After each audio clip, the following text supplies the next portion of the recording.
The Homestead Act, signed by Abraham Lincoln, gave up to 160 acres of land to citizens or settlers with the intention of becoming an American citizen. The land wasn't exactly free, as each settler had to pay a small registration fee and the promise to work the land and create value for it. The Homestead Act helped push many people to the West and in return, more people into America. A wave of new immigrants flooded the United States, most of them coming from Southern or Eastern Europe.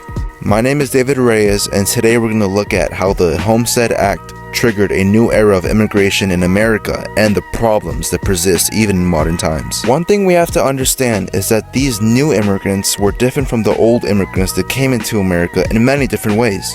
One major way being that they were not white. Older immigrants, like the Germans and the Irish, assimilated into American culture and eventually learned English, causing them to be gradually accepted into America. But these new immigrants didn't speak English very well and stayed with their native people and neighborhoods, practicing nativism instead of assimilation to the American culture.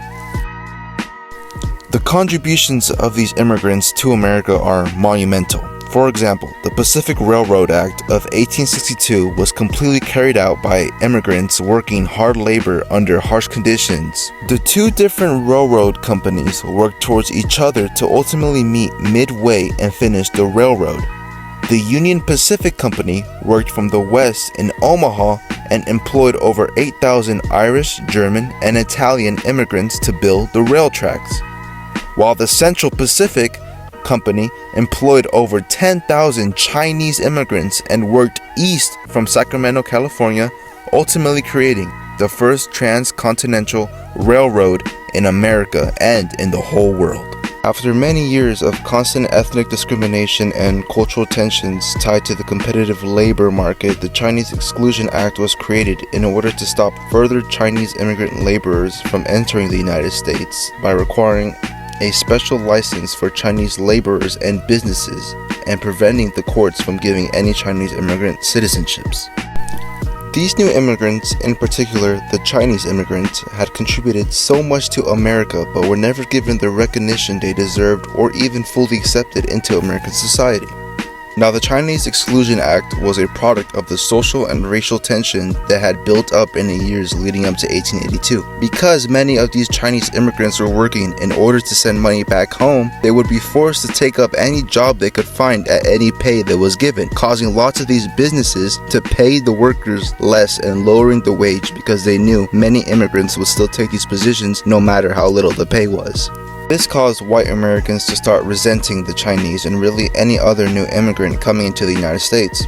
The white Americans also believed that these new immigrants were diluting the image and culture of America. As I stated before, these new immigrants were not assimilating into the American culture, rather they were staying surrounded by their own people and were practicing their own culture. As a result of the Chinese Exclusion Acts, any Chinese person not born in America couldn't enter, and any current Chinese person without citizenship had to be deported as well.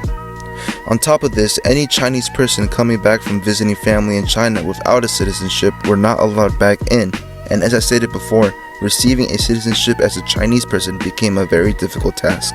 The problems that many immigrants face while trying to build and find a better life in America has never been easy. The Chinese Exclusion Act shows the clear discrimination and struggles of the immigrants coming to America. This problem is still very much presented in modern times. We see the very same problem with the government trying to restrict and clean America from these immigrants that provided so much for this country today, with the Trump administration using recurring problems to justify the ICE raids that are occurring all throughout America, more specifically in Los Angeles and Chicago. Trump administration claims that these undocumented Mexican immigrants are bringing in drugs, gang violence, and human trafficking into America and are stealing jobs that should be filled with true Americans, therefore should not be let into America and must be deported, even though most of these undocumented Mexicans are still paying taxes and contributing to the American economy. And the more we compare these two ethnic groups and their experience in America, the more similar they look. For example, Hispanic immigrants have built a community for themselves and have not assimilated into the American culture like the new Chinese immigrants.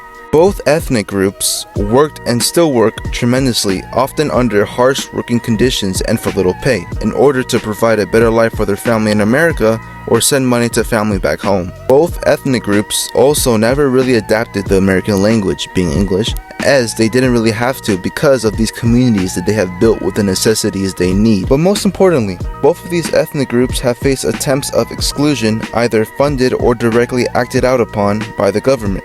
And the Hispanic community is currently facing their biggest threat with the same intentions as the Chinese Exclusion Act. It all goes back down to racist superiority and the idea of cleaning America from these people diluting the American image. The ICE raids not only act as an example of modern institutionalized oppression, but also an example of the core American image and values that the elite are still trying to chase to this day.